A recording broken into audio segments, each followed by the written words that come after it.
And it says I am live, and welcome to our Wednesday night service. And we're going to study some more about Samson. So what we're going to do is we're going to wait a little bit and let some more get in here. Oh good, I see one person up. I am running 5 minutes late. I do apologize for that. I was trying to tie up some loose ends with some things. And thank you for joining us. Thank you for being here with us. And if you want to turn to Judges chapter 15, that's what we're going to be talking about, or where we're going to be talking from.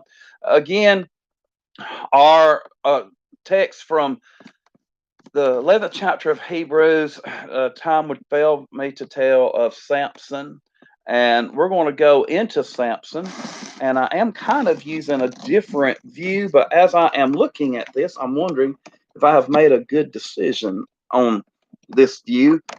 I know some people think, or I imagine some people think, you must be very fickle on where you do these broadcasts. But hello to Rhonda. Hello to Anna. Hello, Rob. Good to be at church. Absolutely. Yes, yes, yes, yes.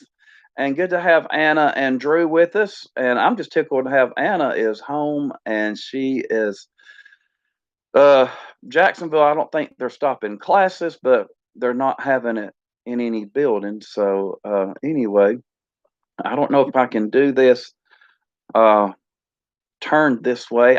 It sounded good at first, but anyway, Rhonda, how are you doing? I hope you're doing well.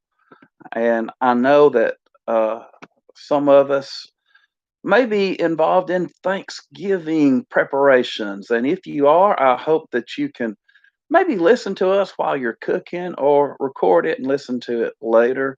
And of course, I want everybody to have a blessed Thanksgiving.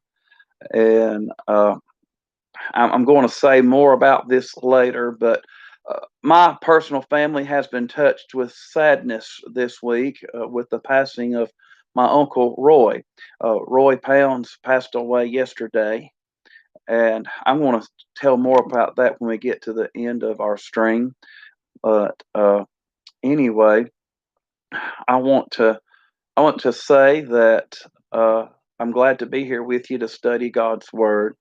And to look at Samson, we're going to talk about some more feats of Samson. Uh, Rhonda Gerganis, I am wonderful. Thank you. I'm so sorry to hear about Roy. I love y'all. Love y'all too, Rhonda, so much. And I'm glad to hear that you're doing well. I like to hear people are doing wonderful. That's really good. And I guess, now we've got six people or six computers on the viewing stream. And I want to go and I want to look at something Samson did. We kind of left in the middle, the chapter stopped there. We need to remember that it was people who divided the Bible into chapters, with the exception of some like Psalms, where it was, each Psalm is a chapter, of course. So they divided it here for some reason, and we are going to look at where they divided it. I don't know if our friend Chap is watching, but this is how I remember the names of the two men who divided the Bible into chapters and verses. Their names were Stephen and Robert. And the reason I say that, that's the names of Chap's two sons. And they did not know each other. The one who divided it into chapters, and I forgot which one did it first, but he lived maybe a couple of hundred years before the other one, who went through and divided the already divided chapters into verses. But that's an interesting study too. And here we are at Judges chapter 14. And I'm going to go now. I'm going to leave the chat board and go to that, which is why you see it light up a little bit more. We're on Judges chapter 15, and I'm going to read this. But before I read this, I think it fair to connect the story again. And I'm not trying to be redundant, but I want to go back to chapter 14 just a little bit. Let's go to the last part of chapter 14. And look at verse 19 through 20. Now, in chapter 14, we see where Samson he wouldn't have it, but to get this girl from the Philistines as a wife. His father tried to talk him out of it. He said, "No, get her for me." So they go down there and make these arrangements. In the middle of all of this, he kills a lion that has attacked him. Now, here's one of his strong feats. He kills this lion. And the carcass of this lion's laying there by the side of the road, apparently. And honeybees have swarmed it, come into it, and are in it long enough to make honey. He even eats out of it, which he wasn't supposed to do because of his vows. But he posed a riddle and said, "If you correctly solve this, then I'll give you 30 linen garments and 30 changes of clothing. That if you can't, then you give that to me." They talked his wife into giving it to her. I say talked her into it, sort of like bullying their way, brutally forced her to give it to them, or they're going to burn her and her father's house with fire. Now, that's a little bit of foreshadowing because we're going to see something of that in this next chapter. So she talks him into it, and they answer his riddle. His riddle: what is sweeter than honey and what is stronger than a lion? That was their answer. His riddle actually was: out of the eater came something to eat, and out of the strong came something sweet. And he says, they say, what is sweeter than honey and what is stronger than a lion? And so he says, and this interestingly is written just as poetic: if you had not plowed with my heifer, you would not have solved my riddle. And let's start at verse 19. That's where what I just told you brings us up to. Then the Spirit of the Lord came upon him mightily, and he went down to Ashkelon and killed 30 of their men, took their apparel, and gave the changes of clothing to those who had explained the riddle. So his anger was aroused, and he went back up to his father's house. And Samson's wife was given to his companion, who had been his best man. Let's go to chapter 15. After a while, in the time of wheat harvest, it happened that Samson visited his wife with a young goat. And he said, "Let me go in to my wife, into her room." But her father would not permit him to go in. Her father said, "I really thought that you thoroughly hated her. Therefore, I gave her to your companion. Is not her younger sister better than she? Please take her instead." And Samson said to them, "This time I shall be blameless regarding the Philistines if I harm them." Then Samson went and caught 300 foxes. And he took torches, turned the foxes tail to tail, and put a torch between each pair of tails. When he had set the torches on fire, he let the foxes go into the standing grain of the Philistines and burned both the shocks and the standing grain, as well as the vineyards and olive groves. Then the Philistines said, "Who has done this?" And they answered, "Samson, the son-in-law of the Timnite, because he has taken his wife and given her to his companion." So the Philistines came up and burned her and her father with fire. Samson said to them, "Since you would do a thing like this, I will surely take revenge on you, and after that I will cease." So he attacked them hip and thigh with a great slaughter. Then he went down and dwelt in the cleft of the rock of Etam. Now the Philistines went up and camped in Judah and deployed themselves against Lehi. And the men of Judah said, "Why have you come up against us?" So they answered, "We have come up to arrest Samson, to do to him as he has done to us." Then 3,000 men of Judah went down to the cleft of the rock of Etam and said to Samson, "Do you not know that the Philistines rule over us? What is this you have done to us?" And he said to them, "As they did to me, so I have done to them." But they said to him, "We have come down to arrest you, that we may deliver you into the hand of the Philistines." Then Samson said to them, "Swear to me that you will not kill me yourselves." So they spoke to him, saying, "No, but we will tie you securely and deliver you into their hand, but we will surely not kill you." And they bound him with 2 new ropes and brought him up from the rock. When they came to Lehi, the Philistines came shouting against him. Then the Spirit of the Lord came mightily upon him, and the ropes that were on his arms became like flax that is burned with fire, and his bonds broke loose from his hands. He found a fresh jawbone of a donkey, reached out his hand and took it, and killed 1,000 men with it. Then Samson said, with the jawbone of a donkey, heaps upon heaps. With the jawbone of a donkey, I have slain 1,000 men. And so it was, when he had finished speaking, that he threw the jawbone from his hand and called that place Ramath Lehi. Then he became very thirsty, so he cried out to the Lord and said, You have given this great deliverance by the hand of your servant. Now shall I die of thirst and fall into the hand of the uncircumcised?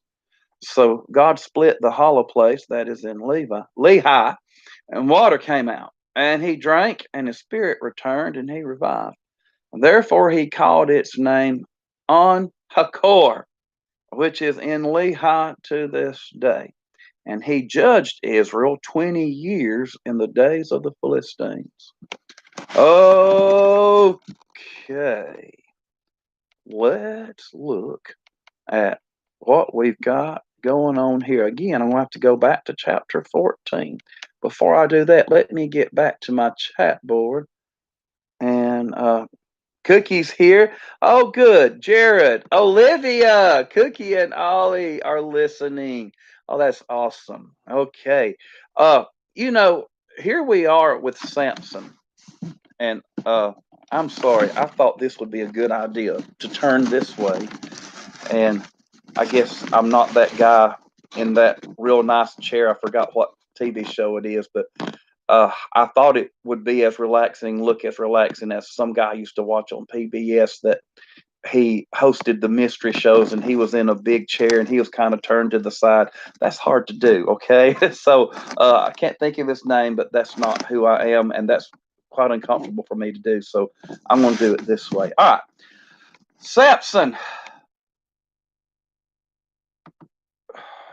Where do we start with the tit for tat in this feud between Samson and the Philistines? Now, as it was promised, he would begin to deliver them, not deliver them, but he said begin to deliver them from the Philistines.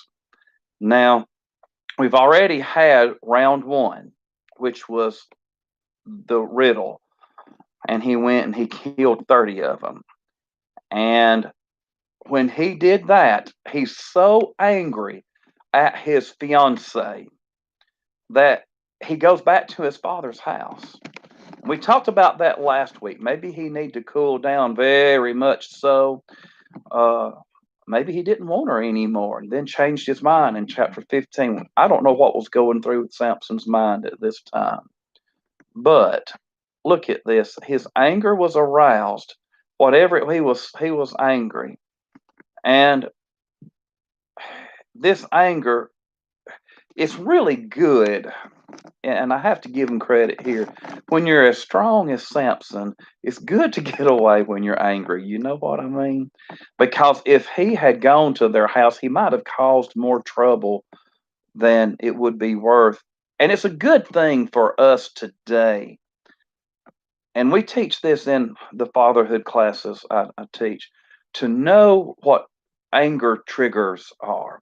When something triggers your anger, it's really good to be what you call self-aware. Know what it is and know the feeling of when you're getting angry. Some people, their temper flares up so fast and they really are caught by surprise by their own anger. Some people's anger gets to them, and next thing you know, they're throwing a fit. And really, it happens so fast to them, they don't even think. And there's the problem. We don't think. They don't even think that, that this is something they can control. And yet, it really is. We can be self-aware and know our anger. And I'm going to give Samson credit here. It looks to be that Samson knew his anger trigger. His anger was aroused. And this could have been why he went up to his father's house. I'm going to take a break from this. Say hello to Wendy. Hey, I'm so glad you're here. She says hello. Sorry I'm late, but I'm just glad you're here. I really am. So Samson goes to his father's house. Well, and he does this without explanation. And so, where Samson, he's gone. He gave this riddle. We won the riddle. We've got our pay. 30 men are dead. And here he comes back in chapter 15. Now, let's do a review. What was the name of the special kind of vow that Samson took, or his mother really took for him? You could dedicate your children with this. What was the name of that special kind of vow that Samson was under? That oath, that vow. There's a special name for this kind of a vow. So I'm going to open up the Nazarite. Way to go, Cookie. Yes, this was the Nazarite vow. So what all did people have to do? Good job, Anna's got it in. What all did people have to do for the Nazarite vow? What did you have to do if you were under the Nazarite vow? Can we list some of the things? No cutting hair. There's one. What else could we come up with? No. Drew says no touching dead stuff. That's correct. No touching dead stuff. No razor to the head. No drink of grape or any such from the vine. Cannot touch dead people or anything. All right. From Rhonda and from Cookie, no razor, no grape drink, anything to do with that plant, that grape plant, was under the Nazarite vow. Now, Emily bought a delicious purple cluster of grapes from Walmart, and they have been so sweet and so good, and I can eat those. Thankful I'm not a Nazarite. But now they couldn't eat that. And was who, let me say, how can I ask this? Let's just say a true or false. True or false? The Nazarite vow was open only to men. True or false? True or false? The Nazarite vow was only for men.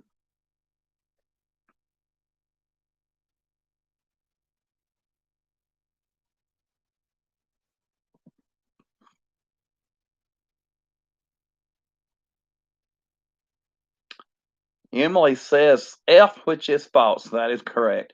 Women could take this vow too. So men or women could take this vow.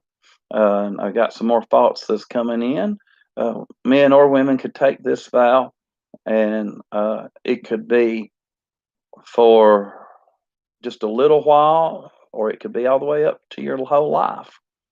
And let's do another true or false.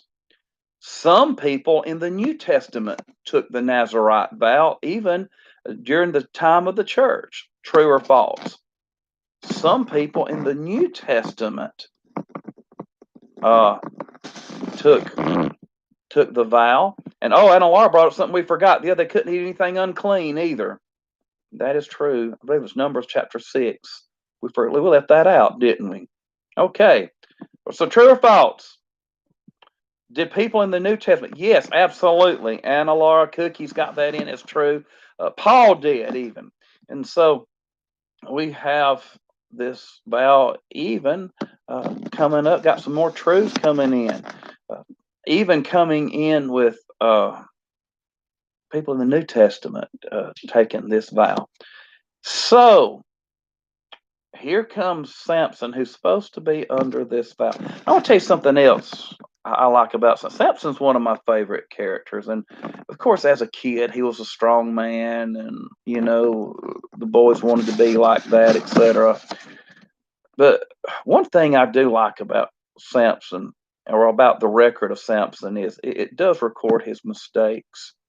And he is as human, and he's as blundersome as I am. Of course, I cannot claim that strength, but he's blundersome in getting things. He messes up. And I see a lot of comparison between the Apostle Paul and Samson. Because Samson, in what we just read, look at where he breaks his vow. Now, I'm going back. That's why the light came on. And look at what he does. First off, he kills these people with this donkey, heaps upon heaps. He touches this jawbone of a donkey. That should not have been done, because not supposed to touch any unclean, any dead animal. Now, the jawbone, verse 15, he found a fresh jawbone. I just thinking of how nasty that is. But he reached out his hand and took it. Took it. Did he take it from the corpse of the donkey, or had something already drug it around after eating on it? I don't know. But he took it, and it proved to be a good weapon. But here he is breaking all these Nazarite vows, all these rules, all these things he was supposed to do. And, and of course, the foxes, him going and doing that would not have been a clean animal either. So what we're going to do, we're going to go to Romans chapter 7. So if you will go with me to Romans chapter 7, I'm going to come back to the chat board. And Alara, is the command to not drink wine or strong drink the same as not eating anything from the vine? It was specifically said any part of that plant. I tell you what I'll do. Everybody go to Romans chapter 7. And Alara, I'm going to go back to Numbers chapter 6 and read that. And then I'll get to Romans 7, because that's a good question. This is the laws of the Nazarite. And I'm trying to keep the frame where my face is not half cut off like that guy on the sitcom that you only see half of his face over the fence. Okay. Let's go to I'm going to go to Numbers chapter 6. And in here we have the law of the Nazarite. All right. Verse 3. He shall separate himself from wine and similar drink.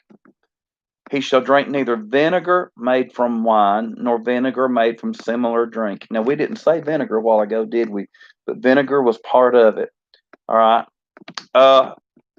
He shall separate himself from wine and similar drink. He shall drink neither vinegar made from wine, nor vinegar made from similar drink.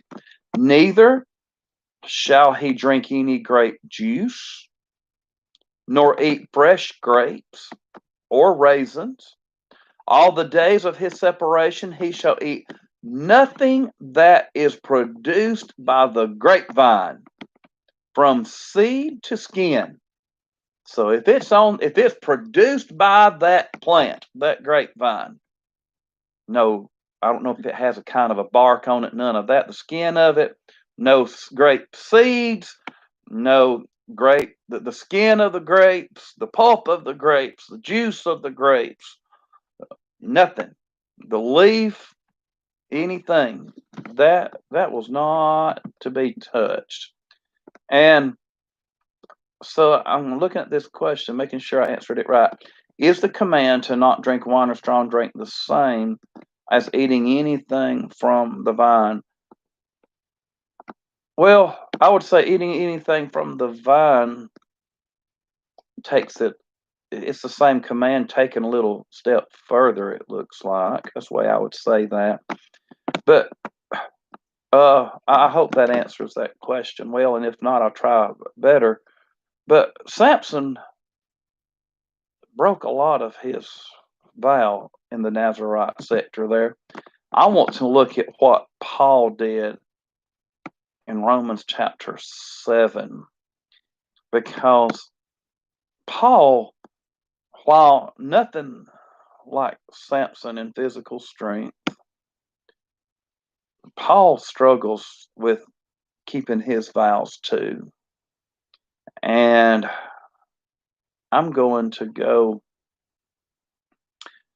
let me just start at verse 7. I'm going to read a lengthy section of this chapter all the way down to at least in some of the 20s here.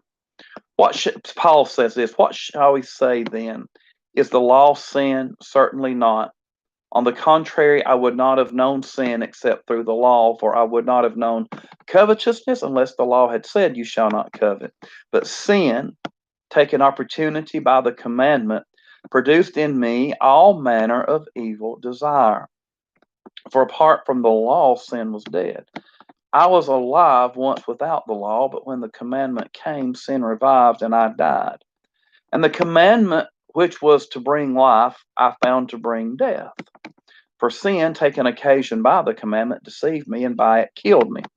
Therefore, the law is holy, and the commandment holy, and just, and good. Has then what is good become death to me? Certainly not, but sin, that it might appear sin, was producing death in me through what is good, so that sin through the commandment might become exceedingly sinful. For we know that the law is spiritual, but I am carnal, sold under sin. For what I am doing, I do not understand. For what I will to do, that I do not practice. But what I hate, that I do. Now I'm going to stop right there at verse 15 and read that verse again, because that is where I say he reminds Samson and Paul remind me of each other. Paul said, for what I'm doing, I do not understand.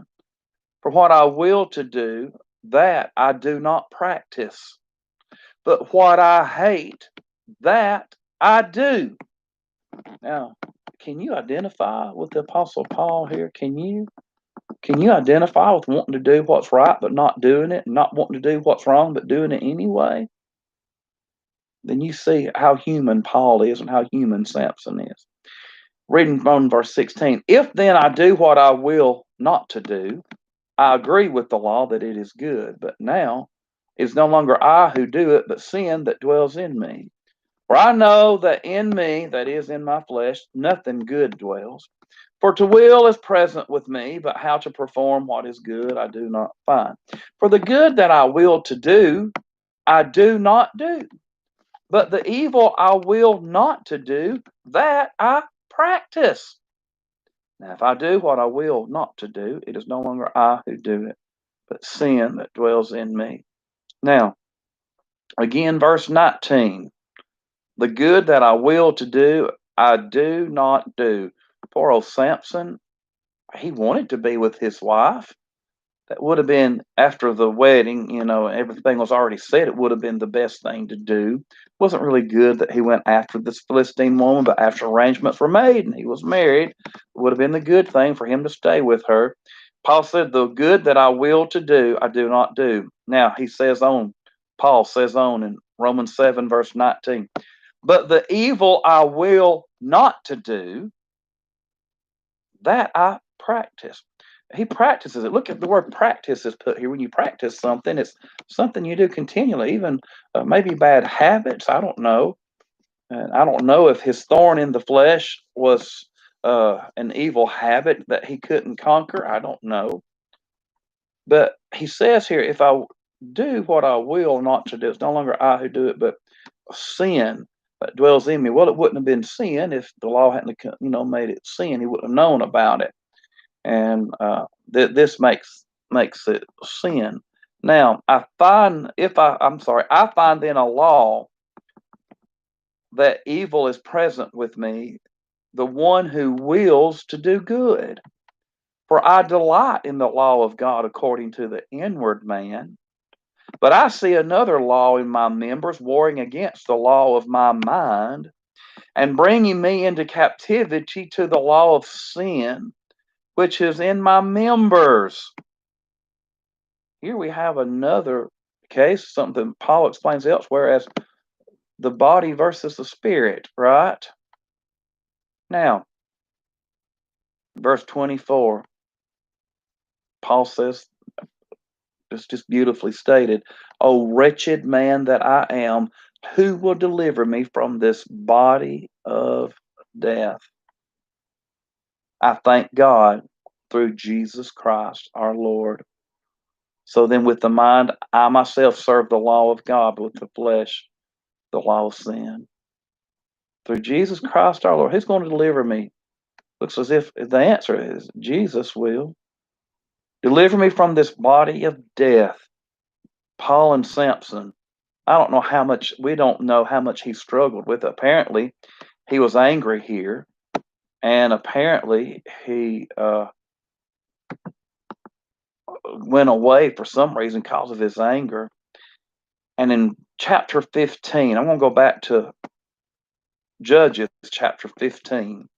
So I wanted to go there to say Paul and Samson remind me so much of each other in wanting and promising to do what's right. And Samson was a lover of God.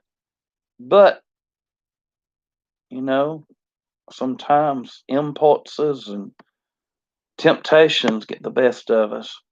Now, when he comes up to his, supposed to be his wife's house, he brings a young goat. And what I read about that, because that's a weird thing, why would you bring that? Well, when the marriage was consummated, I was reading where this was a sign of this consummation, a practice back then, that the bridegroom brought a young goat to give to the bride as a gift for her consummating the marriage with him.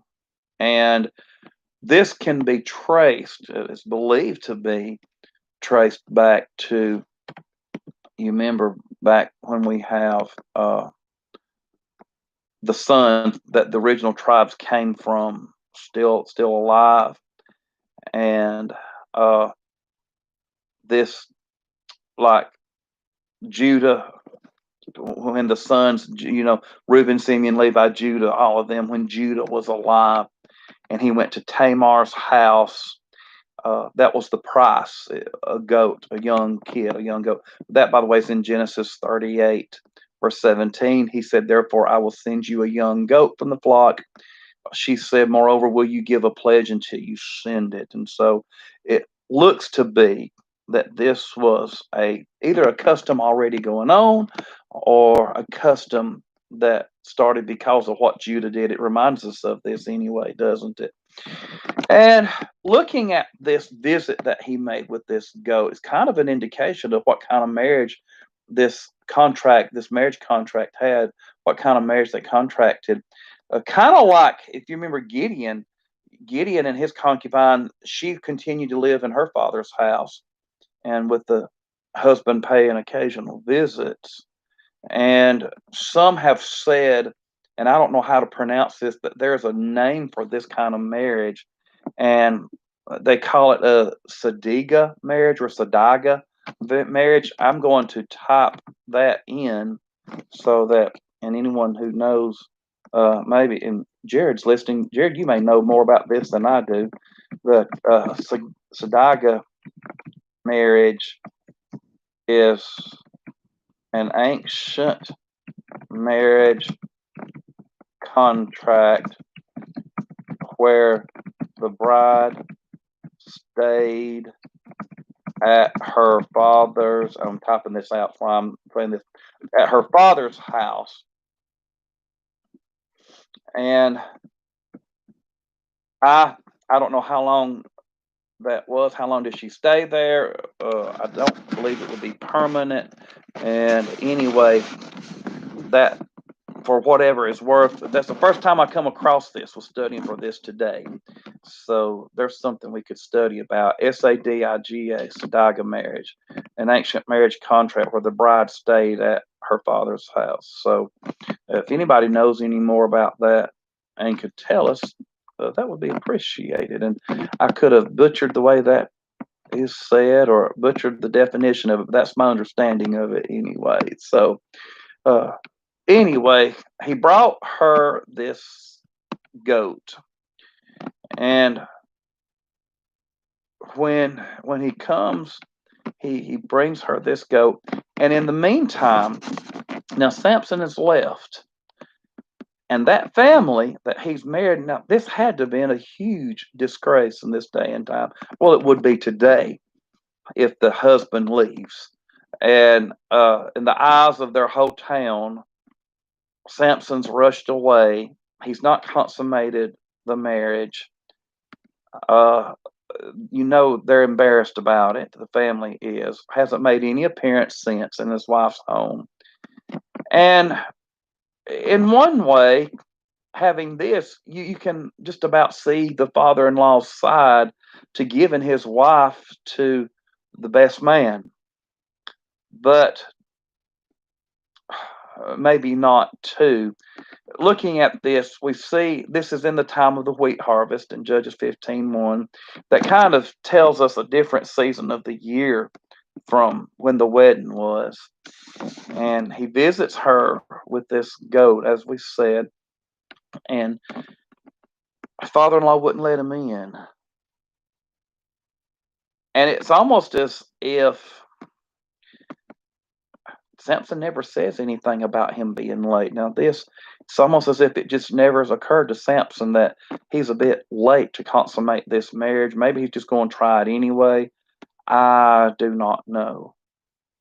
But he he comes, and you feel sorry for. I feel sorry for everybody involved. Here's this family that's been disgraced in front of their whole town by someone of another race, now of another people, not as much of a race. You can trace kinship back, but here's this foreigner, at least, who's disgraced them. Here's Samson, who did make the contract and believes that they still should keep their part of it. I'm just glad that I'm not a judge having to sort this divorce case out, okay? Because the father does separate them and give the woman to the best man. And he wouldn't let Samson come into his new wife because now it's not his wife anymore. So he makes a deal. All right, her younger sister, better than she. I believe one version says fairer than she, and uh, the New American Standard says more beautiful than she. Let her be yours instead. Now, whether she was more beautiful, I don't know. We see kind of like what Laban did, that they did in this family give the older one first and then the younger one, but he says the younger is more beautiful. Well, now Samson didn't want her. Let me say this. When the father in law makes this offer, you see Samson says here, I'm going to be blameless this time in regard to the Philistines when I do them harm.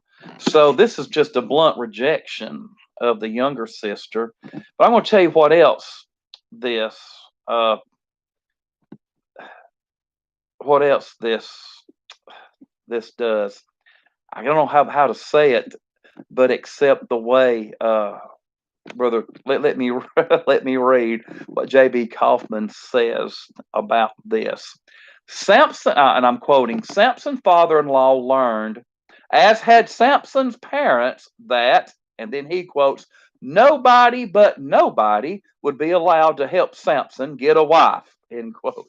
And I just kind of chuckled when I read that. That's true. Nobody's going to help Samson get his wife. Not his own father and mother, not his wife's father and mother is supposed to be to give her someone else. Nobody but nobody's going to help him get his wife. And I thought that was a funny way of putting it, but so true. And it's funny that it's so true. And so he's going to do them any mischief. It's as if we don't know about any type of golden rule back this far. And again, the father-in-law had done what he considered, or had avoided what he considered a disgrace. But I think the father-in-law kind of didn't know what kind of person Samson was. because Samson was one who would take revenge. Did the father-in-law know about these 30 garments? And no, or did he just think that was a one-time thing? I don't know. And so he says, when I take revenge this time, it's not going to be my fault. What Samson says. And here he comes down here to take this revenge because now he feels the contract's broken. He has a good reason. And the Bible says he caught 300 foxes. If anything is ever in the world tried to be explained away, it is that verse about Samson's 300 foxes being caught. So I want to look. People try to say, oh, that number's a mistake. Oh, he couldn't have done that. Oh, this couldn't have burned the olive trees because olive trees would be green and they wouldn't burn good. And oh, just this wouldn't have done the whole country in. Well, let's look at some history here and let's look at some wording here.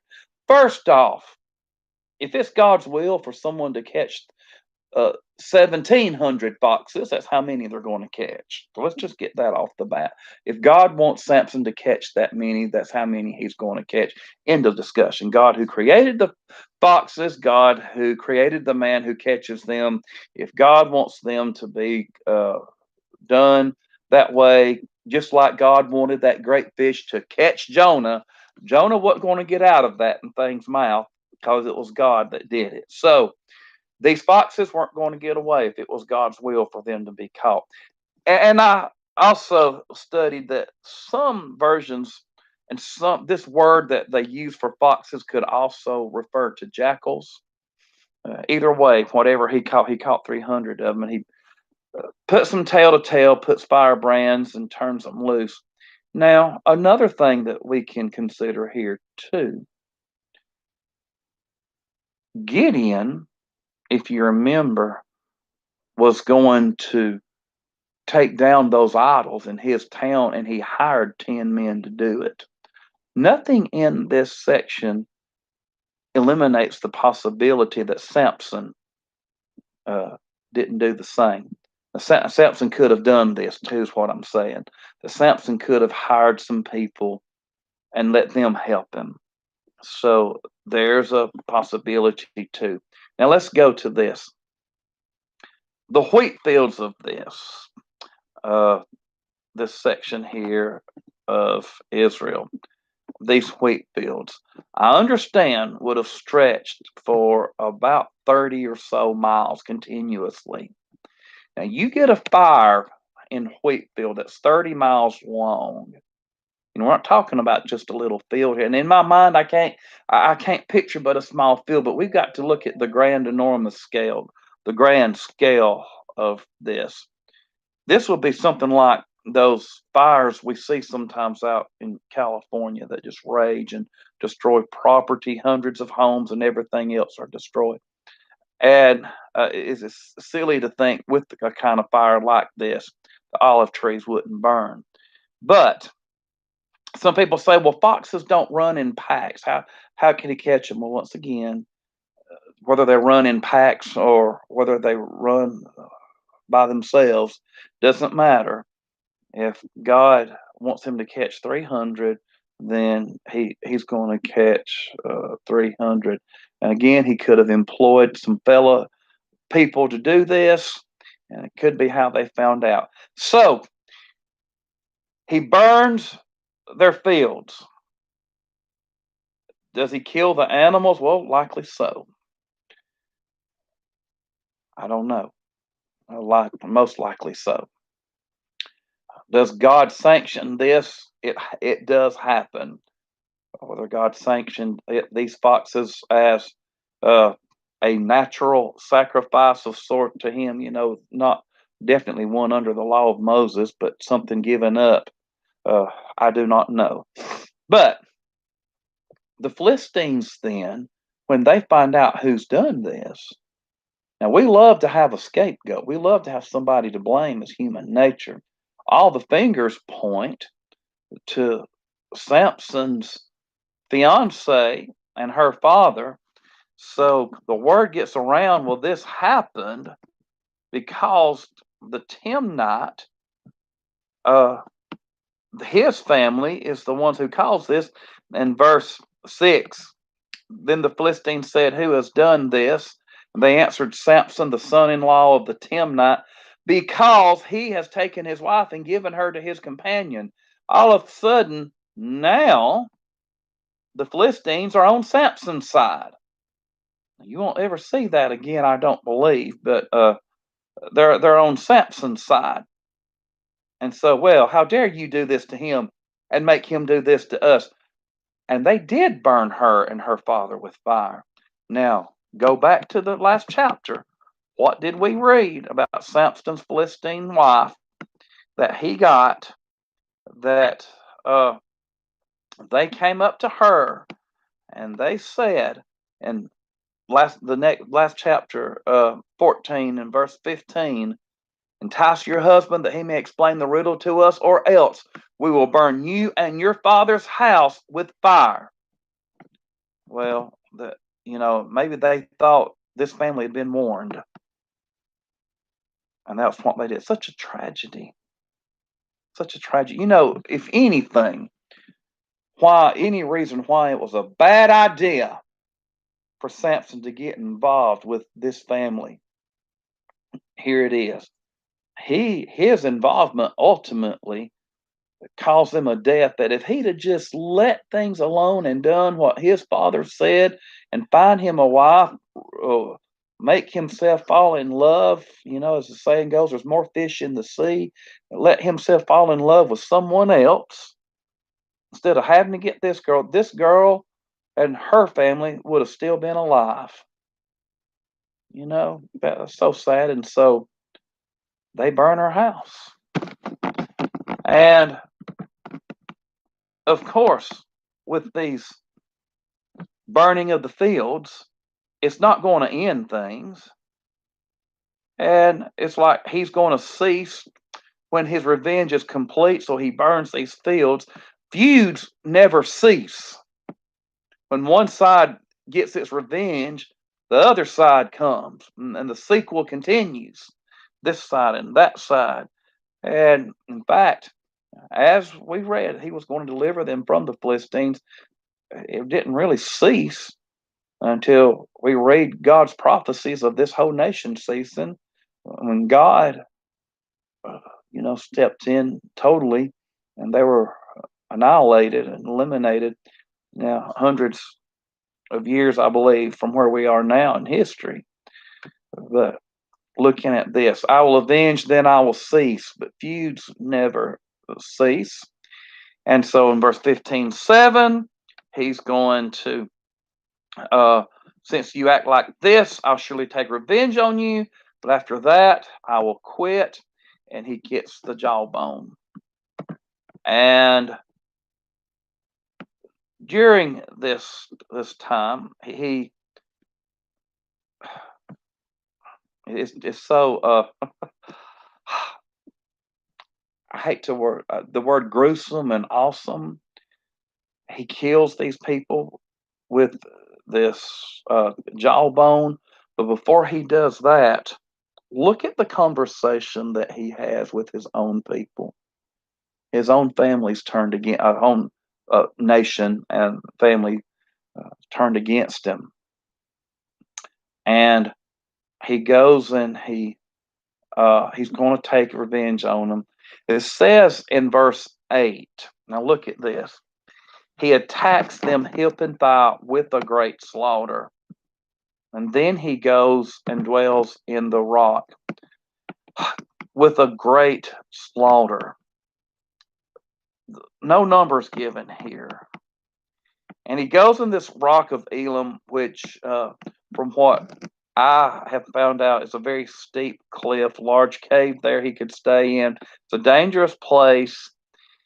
And maybe he thought this was over again. I don't know. But he smote them hip and thigh.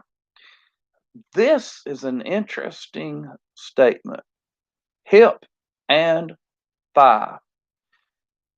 When I took our fourth grade class to a field trip at Moundville, we had a tour guide who told us that a Mississippian period Indian, Native American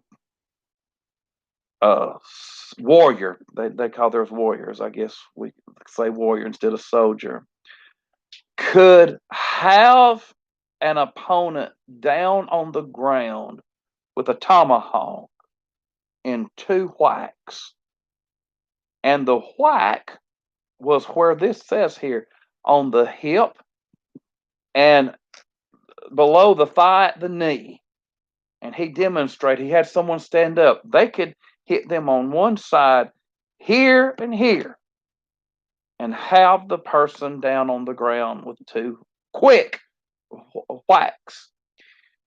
And yet it predates the Native Americans, apparently, or as the people traveled from the ark and somehow came over to this land first, kept this practice with them. I do not know. I'm going to say here's something I don't know. But hip and thigh, a whack, hip and thigh, a proverb, a proverbial expression, I guess you could say, that is a cruel, unsparing slaughter. He slaughters all these people. And then he goes and hides and he thinks this is over. Oh, but no. As we said, the feud goes on. And he goes and I said between the time of his slaughter, they come and his family, his tribesmen come up and talk to him. Actually, no, he slaughtered them and went and hid, and then they come before another slaughter. But anyway, they go and they camp out and bring their army in. And here comes the people of his own. And look at this. Now, he killed 1,000. There were more than that came to him, and 3,000 came to him and try to talk him into giving themselves up. I don't know. Here's a disappointment. Why didn't they stand at his defense? Obviously, he has God with him. Why don't they stand on his side and take up for their own countryman / family member? Instead of saying, oh, go give yourself up to him. We're going to arrest you and deliver you to the 3,000 of us. Are going to give you to this 1,000 of them. Then they say this, do you not know that the Philistines rule over? This was actually incorrect, technically.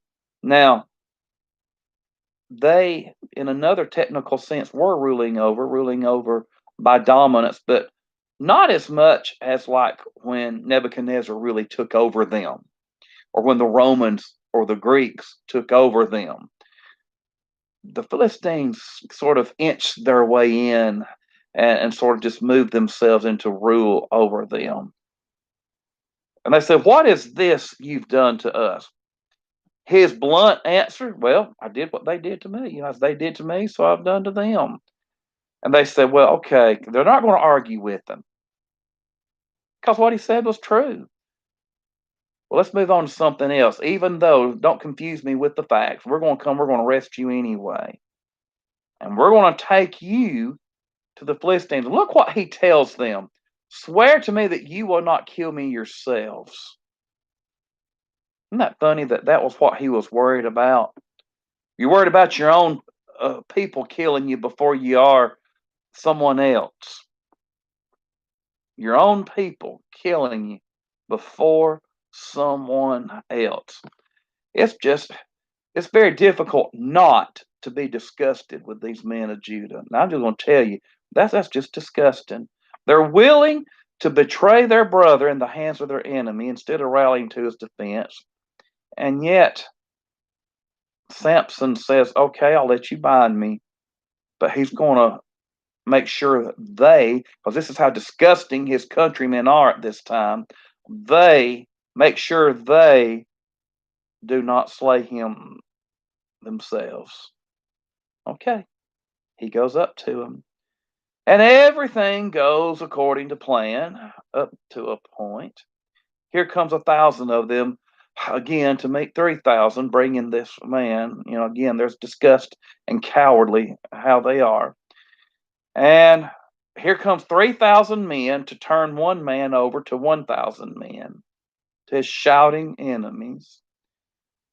And they bind him up with new ropes. And it's almost like, this is cool. This is all that's going to happen. 2 new ropes. They bring him up. They come. The Philistines are shouting. And then it happens. The Spirit of the Lord comes on him mightily. And these new ropes melt like flax that's burned with the fire. Just think of how strong a rope is as it's burned. And his bonds, apparently he shackled other ways, broke loose from his hands. Now, if this was in the movie, and this has been, of course, acted out in movies, this is the uh-oh moment. This is when the bad guy who thinks they're winning, just shouting and jeering at the victim, all of a sudden says, uh-oh. And his bonds break loose, and I picture them backing up, and he gets the jawbone of a donkey. Now, the old King James says jawbone of an ass. That is not a cuss word used in that way. Jackass, the donkey. It actually comes from a different etymology or root meaning from the word used as a vulgar term for a certain part of the human anatomy. But uh, he takes this jawbone of an ass and he takes it, again breaking his vow, but here he is doing it. And he kills one man against 1,000. He kills them.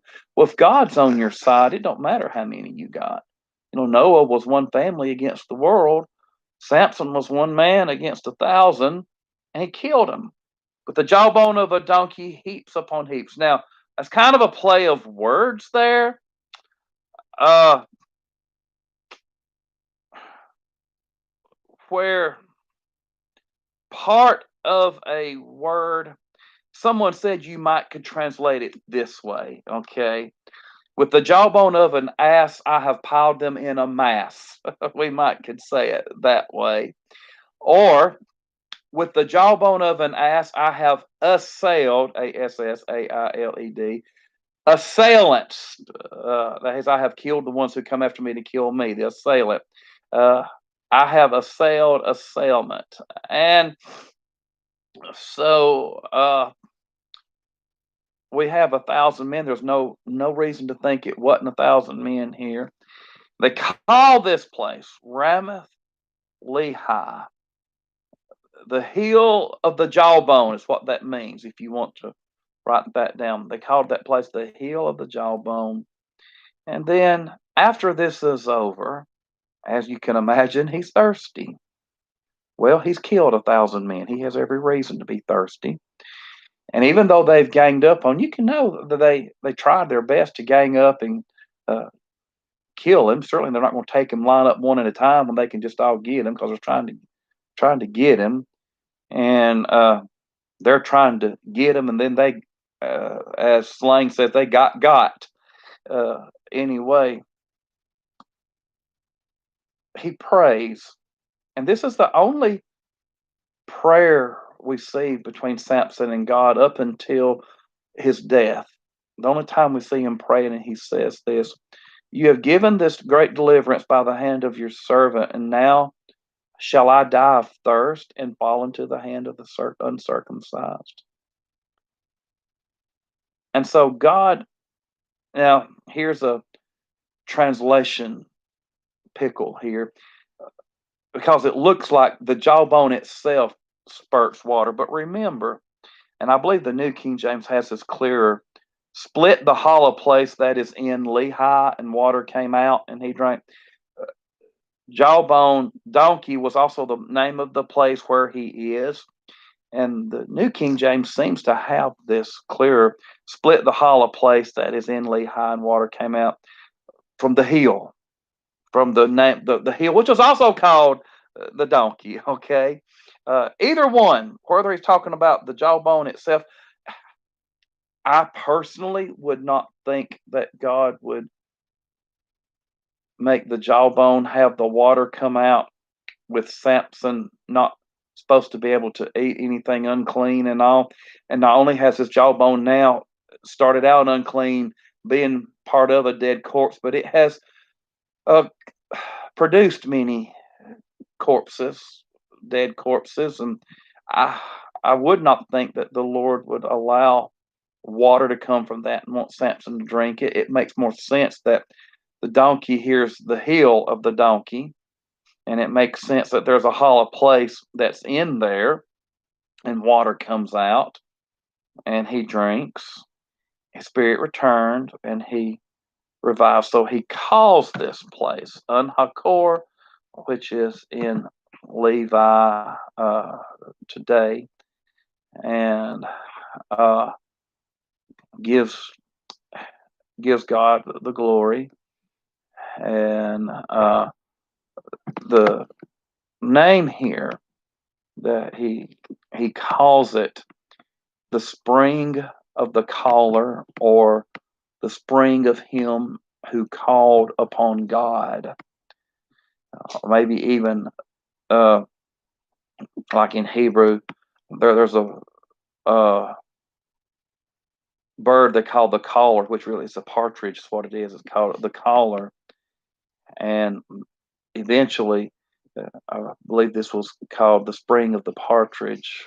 But anyway, or partridge spring, the caller, one who called on God, not the bird. But anyway, Samson's prayer here for relief from his thirst is answered by God, showing that God was with him to do this.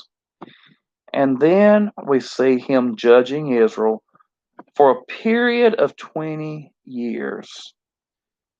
These things, can you imagine? Talk about patriotism to their country. Him himself, what better patriot could Israel have had? You imagine how he kept alive that flame of patriotism with him being the judge and people going to him and wanting to hear. He was a hero.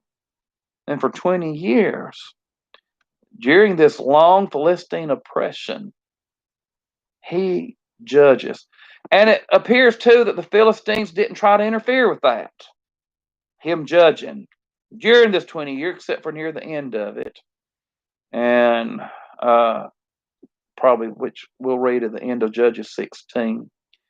And as long as he remained a Nazarite, Samson could not be conquered. He was unconquerable, dominant. No one could defeat him. And out of all the judges, I want you to notice this about Samson. He's the only one, as far as I can tell, that we read about who does everything single-handedly and alone. He doesn't rally up an army like, Gideon did. He doesn't recruit an army from the Israelites that we're told about. We're not told how he manages his judicial position here. Not told where, Deborah judged under this tree, the tree of Deborah, and all this. And we don't even have any of his judgment. We don't know how he conducted his court. Not even told how Israel's life was during this time period. And we are told of his end tragically, which is recorded in the next chapter. So next week, we're going to talk about the sad ending of Samson. Samson's such a hero. And let me say this, and this is a good point. We talk about Samson's strength. His strength was in God. I'm going to say more about this later. Some have said his strength wasn't in his muscles. We picture him as a muscled up man. He might not have been. Some have said he wasn't. Well, I want to talk about that in the next chapter. He could have not been. I don't know. I just know his strength was in God. It would appear to me, as he was seemingly a working man, he would be somewhat muscled up. He might not have been exactly like the actors that portray him on TV? I don't know, but his strength was in God. But I've heard preachers say his strength wasn't in his muscles. We picture a muscle; he didn't have muscles. Well, you can't say he didn't have muscles any more than I can say he did. It would appear to me that he did somewhat, just so he could have the bodily parts necessary to produce the things that he did, to do the things that he did. So, anyway, we'll talk more about that next week. And I want to say this in our ending that I thank you for listening to us. Thank you for joining us. And I want to ask you, please, to keep my family in your prayer. And I'm going to look at an obituary from Collinsburg Funeral Home for my Uncle Roy. He passed away yesterday, and many of you know him. There's a very good picture of him, I thought, on the website of Collinsburg Funeral Home. And his funeral, I'm going to read. The family will receive friends on Friday, November 27, 2020, at 11 a.m. at Collinsburg Funeral Home. Funeral services will follow at 12 o'clock p.m. in the Collinsburg Chapel. Burial will be at Zion Church of Christ Cemetery. Rob Greganis will officiate. So please keep, and if anyone is thinking about flowers, it ends with, we humbly ask in lieu of flowers, any contributions in Roy's honor be made to Indian Creek Youth Camp. And some of you may remember Roy's week of camp that he had down there. He was on that board, and he was director for many years down there, and had a fun week, many fun times we had down there at Indian Creek with him being the director. And so, okay, just got a message. When you know more about the Sandiego marriage, that's something I would like to research, that marriage. So that's just interesting. Again, I just found that out today. I thought, well, that's really interesting. I'm going to go ahead and bring it to class. But thank you for joining us. And may you all, if you're listening to this before Thanksgiving, have a blessed Thanksgiving. And may you all have a good week. We will meet again Sunday at 11 o'clock at the building. And we'll meet afternoon at 2. And then, Lord willing, next week at 7 here on Wednesday. I want to end with a happy announcement, okay? If you are a member at Dovertown, please give your Bible Bowl team a pat on the back. You know why? We got third place this week in the Walker County Bible Bowl. Your team members studied, and I did not even get to get them a study video out like I had wanted to, but they studied on their own. And we came up with third place in the Walker County Bible Bowl. I was very proud of them. So if you see a Bible Bowl member, congratulate them. Drew's on that team, and we have Drew and Blayton and Will and Ethan and Malia. That was who was on that Bible Bowl team. Proud of the study that they did. Oh, and Ethan had a friend with him that was with us, and that boy's name just left me. I did know. Anyway, shout out to you, buddy, that I forgot your name. But shout out to my Bible Bowl team, our Bible Bowl team. They represented Overtown well. You know, we had to do that virtual, so we had to do that via Google Meet. So, good job, Bible Bowl team. I'm very proud of you getting third place.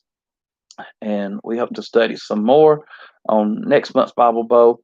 What I'd like to do after we get through with this study, I want to study the Bible Bowl as a Wednesday night study, okay? So when we get through Hebrews 11 and when we get through Samson and Barak, we're going to be, we're almost to the end. So by January, I imagine I'm going to be ready to start. I want to do the Bible Bowl. I also want us to keep Mildred Gray in our prayers. keep John Burnett in our prayers. You need to look at our prayer list to see all the people who are on there. So, everybody, I love you very much and have a good week. Happy Thanksgiving. Until next time, may God bless you richly. Good night.